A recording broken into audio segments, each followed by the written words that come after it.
This is the Global Podcast Network, where executives and professionals connect, share, and inspire. Stay tuned for the conversations that drive success.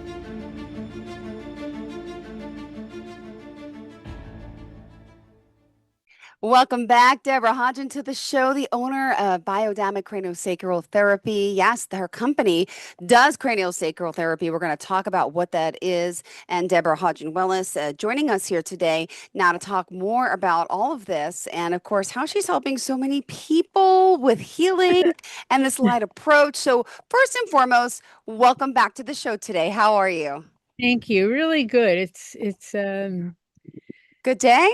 yeah, good day. It's really pretty here and a little windy, but nice. And I thought I'd come outside partly just because I get to see the butterflies go by, and Oh, partly because I think last time my reception wasn't as good as it could be. We live in a valley. yeah. So I thought, oh, this will give me a better chance to not have any kinks. Perfect. Well, we're excited you're back. And where are you specifically again? Tell us. I'm in Vista, California, which is Mm-hmm. northern San Diego County. And then I'm about 15 minutes from my treatment space, which is in Carlsbad. Beautiful. Thanks for telling us that. Now, tell us a little bit about your work, what you do, and then we're going to break down specifically what craniosacral therapy is for those that may not know. Okay. So, craniosacral therapy is a gentle, non-invasive, hands-on technique. Okay. So the healing comes from the inside out. So I'm not doing manipulation or Okay. pressure. The body itself is feeling what it should be doing and starts to reorganize as the session goes on. The whole body is. My dog seems to be outside. That surprised It's me. Yeah, okay. he's out there with my husband. Um, anyway, you orient to the whole body, touches light and still. Mm-hmm. And as a practitioner, when I'm in that space, I can feel things shifting and changing. Yeah. And the main place that we connect to is the nervous system, because everything in the body is related to and run by the nervous system. So the person on the table may not know right away that a certain thing is happening, but as the practitioner, we can feel it. And over time, over the length of the session, they'll feel very different at the end than they do at the beginning. Got it. Oh my goodness. And this, by the way, this work is done all hands-on, correct? Oh, It is mostly hands-on, but there are some people who aren't comfortable right off the bat being touched. So we can begin the session. All sessions begin seated and with a little dialogue to see where the client is at, what they need.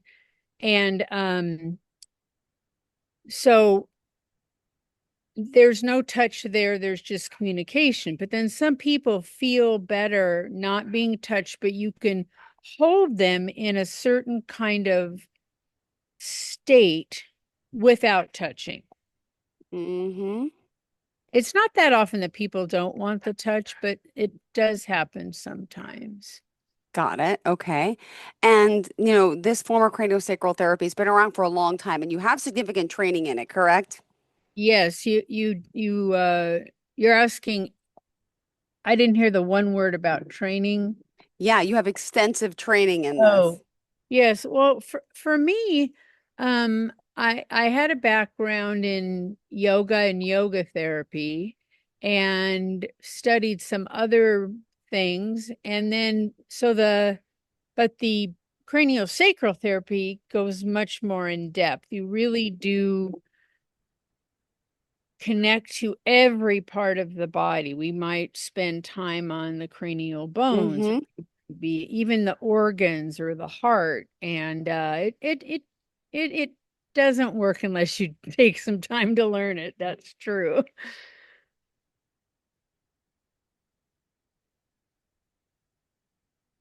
I'm not able to hear you.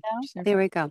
That's And well, better. okay, sorry. With the work of craniosacral therapy, can we discuss, what are the benefits the people you're having, that you're doing? What are some of the things that can help with? So, I'd kind of like to back up a little and just tell people what a session is like. And then from there, let them, then talk about what the benefits are. Is that okay? Absolutely, go for it. Okay. So, like I said, we usually start seated. We find out what's going on, what brought the person to the session, and maybe a brief history of things that have gone on in their lives. Um, so we know where we're starting from.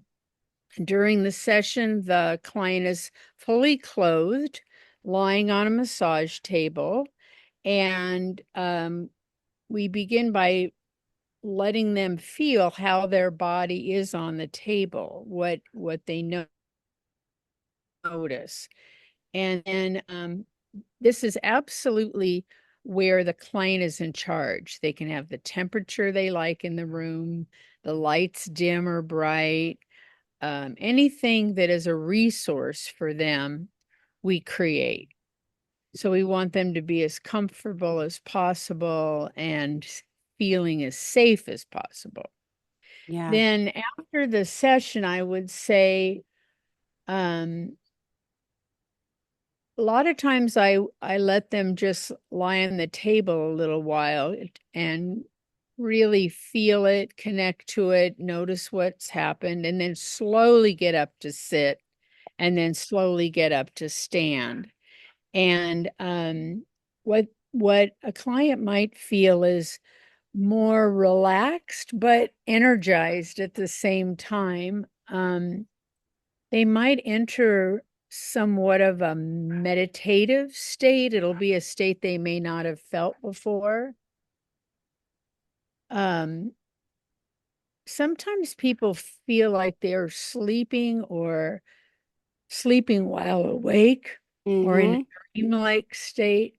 And quite often there's a feeling of expansion or um,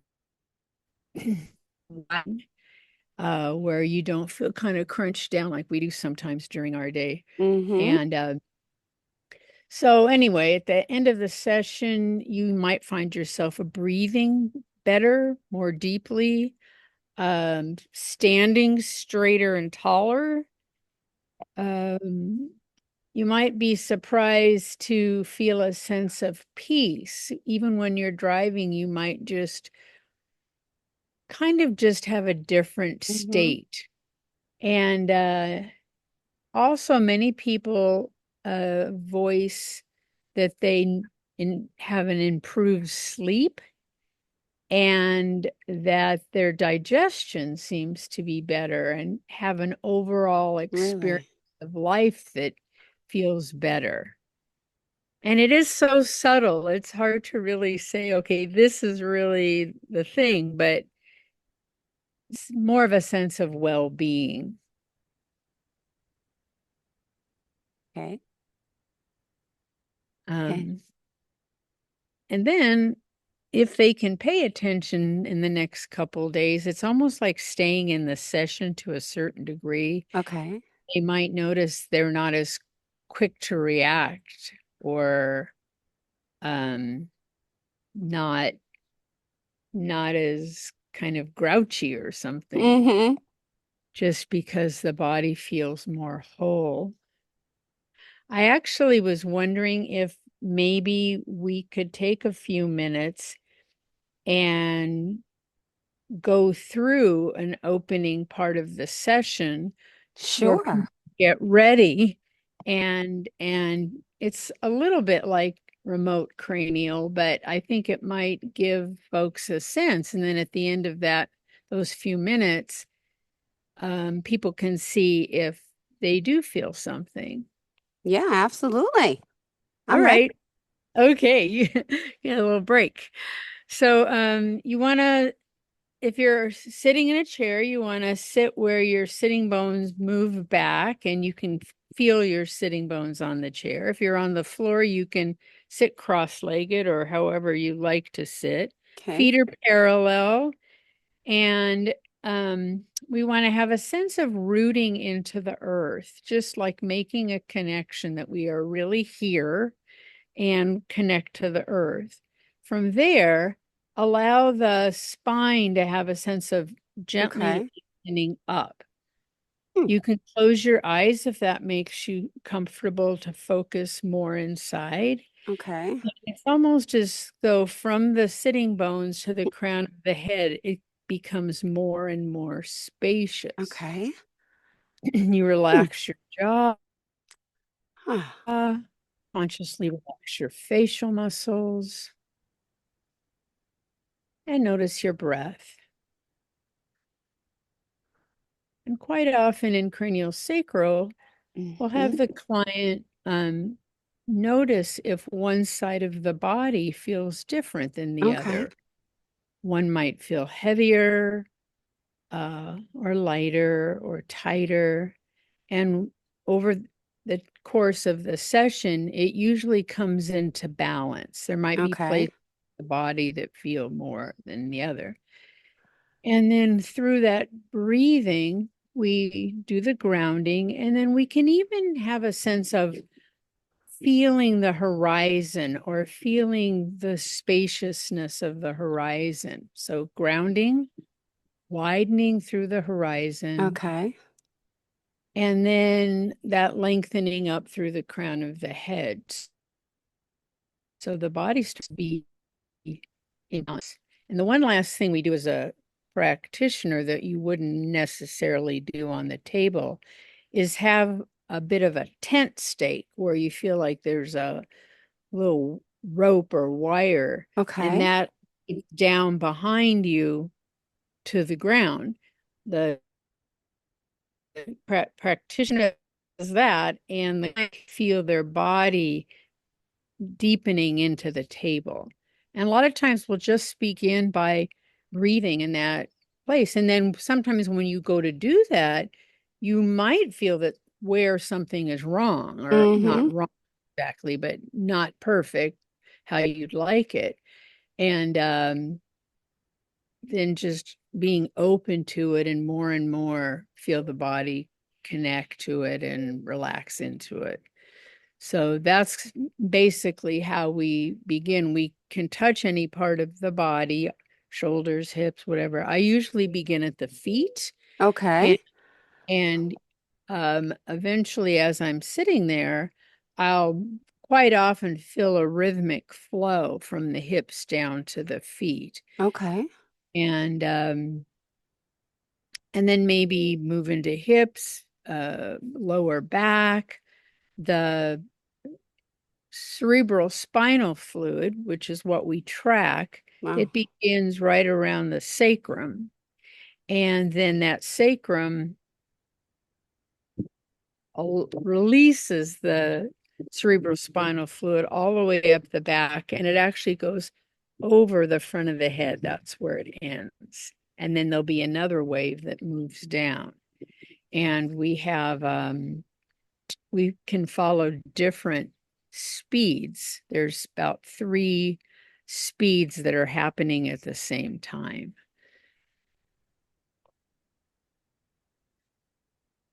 I think that's all. All right. So the three different speeds. Yeah. Okay. What else?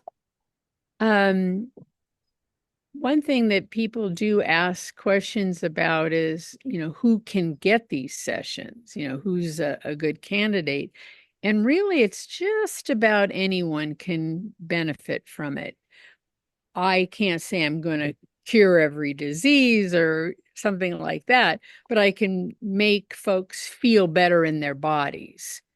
And so from little babies all the way up to Yeah. quite elderly people. And I've been with people when they've passed away, left the body. And Wow. like a couple times I've been the last person to touch them. And it's amazing how powerful that time is and how a lot of times when people are going to leave the body, there's some agitation or there can be some agitation. Yeah. And the craniosacral helps them sink into what is really happening. So from babies right after birth, a couple hours old, all the way up to leaving the body, it's pretty magical. That's fascinating. Wow.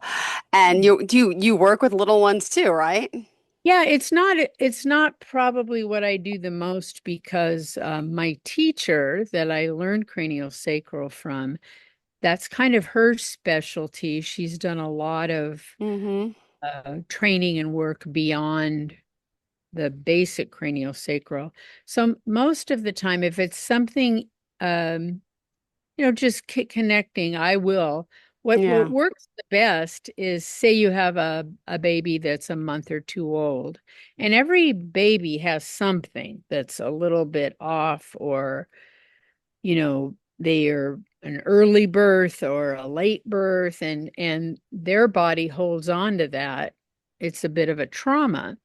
And if you can get the parents, the mom and dad and the baby all in the room together Yeah. and have each person tell their story. The dad will have his story, what it was like for him to Yeah. watch, feel all this, the mom, and then the baby actually will begin. Now, this is, of course, pre-verbal. Yeah. It's a few weeks old sometimes. The baby will start to show what it's holding that's not beneficial Really. for it.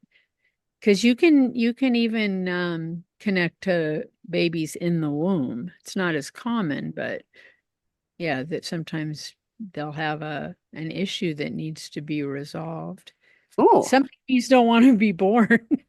That Oh, was really? me. They wait, they wait. They're like, no. It's like, oh, it's nice in here. I think I'll just have a good time. Uh, so sometimes it's encouraging just that, being open to the idea of the birth. I had a baby once about a year or a little under a year old, and I was doing a session on him. And of course he was pre-verbal, Okay. but he took his little hand and pulled my arm over to this place where his hip was. And No. it's like he was So telling cute. me where he wanted to touch. It was Oh just my goodness. amazing. How cute is Yeah. that? Yeah. And one time I was giving a woman a session, and she'd had some issues with her parents. But as I was giving her the session, I see this little girl in my mind's eye wearing a red cowboy girl outfit, cowgirl outfit with the Yeah. little skirt and the vest and all that kind of thing. And I thought, how interesting. So I didn't mention anything then, but at the end of the session, I said, did you by any chance ever have a cowgirl outfit? And she goes, oh, it's my favorite thing to wear. So there was something No. that was connecting and showing me um, that was partly who she was. I know, it's wild. That is pretty fascinating, my goodness. And Yeah, this is helping, many people feeling so relaxed yeah, afterwards. And there's so yeah. many different reasons why you can get this done. And I didn't know much about it until I started speaking with you, to be honest. Oh, But yeah, it's also, not a well-known thing. but past traumas as well. And, I don't want to jump off course, but there's so much it helps with. Yeah. I think trauma is a difficult thing to resolve in Mm-hmm. general. This is one way. I mean, one of the main feelings is that of safety. Yeah. And if you're on a table, I mean, you're sort of exposed if you're lying there, and Yeah. Even though you're fully clothed, you can feel a little vulnerable, especially for, Exactly. I was just gonna say that's the word yeah, vulnerable. Yep. yeah. And just to have that feeling of being held, being safe, and the fact that anything they say is okay. There's no Yeah. judgment. And there's not very many places we go on a daily basis where we don't feel at least slightly judged. Like, what are we buying at the grocery store? Does that person think we're getting too many cookies? Or everywhere we go, there's a little judgment, or I feel it anyway. And this is a time where, and then after the session, sometimes it's appropriate to have a little chat with the person. Most of the time, they're a little kind of floaty and they don't really want to talk. Sometimes you can be a little lightheaded. So that's why we sit on the edge of the table, and make yourself more grounded. And I always encourage the clients when they get in their car to kind of sit there to make sure that they're ready to drive, because it's pretty powerful. Wow. Well, I mean, you've had so many years experience of doing this and you're helping so many and your own personal experience with this, how did it help you? I would say when I first started getting sessions, I had a lot of emotional release. I think part of it was stuff from childhood and different injuries and things. And as time went by, I had less of the emotional part and just a deepening. I would oftentimes be lying on the table and feel that expansion, that sense Mm-hmm. that things weren't clogged up, that you could just expand and let go. And um, even things like vertigo or Mm-hmm. various things like that have been helped with craniosacral. And it pretty much connects to everything. Uh, Sometimes I'll be somewhere and I'll meet a group of people for the first time, and there's people I want to walk over and put my hand on and just say, And like, "It hey, I got really this is a little." I don't do that, but I'll say, once in a while, I will ask somebody if they've ever for had the, permission. Mm-hmm. yeah, yeah, and say, or um, like my husband was, well, we were in Cabo San Lucas, and we were on a zip line, Oh and my. then we had to climb up this rock, and my husband started having a heart attack, started having Mm-hmm. chest pain. And so the guys that were leading our group, they ran down to get nitroglycerin for his heart. But Oh, I held him with his head and his lower back with a cranial sacral holding on his heart. And I do feel that helped his system relax enough so that we could get the medication to him. oh. Yes. I know. Gosh, well, there's so much that you do. You're still doing the corporate and the private yoga as well? Yeah, yeah. Right now, Wow. yeah, it's really a nice thing when some of the companies want to give a little extra perk of some type to their Yeah. employees. They can come in for an hour session at the end of the day or whenever they plan it. And it really does help. It helps them connect to each other, and it helps them just to release the stresses of working in the corporate world. Yeah. And lately I've been doing a lot of chair yoga. Older people, they're not really up to doing expansive poses, but they benefit a lot from the chair yoga. You can do quite a bit, reaching and twisting and stretching and so forth. So I like doing that. Beautiful. Well, we still, unfortunately, we're out of time. My goodness. Okay. Oh gosh, we are It talking went over. It fast. happens. Thank you so much for being here and joining us. How do we contact Welcome. you? Okay. Namaste. Namaste, sweetheart. How do we contact you? You can go to my website, debrahodgen.com, which is DebraHodgen.com. Mm-hmm. And there's I think it's the third page that you click on. It Great. talks about the sessions and how they can, my phone number is there. Thank you so much. Have a great day, Righty. sweetie. Bye-bye. This is the Global Podcast Network, where executives and professionals connect, share, and inspire. Stay tuned for the conversations that drive success.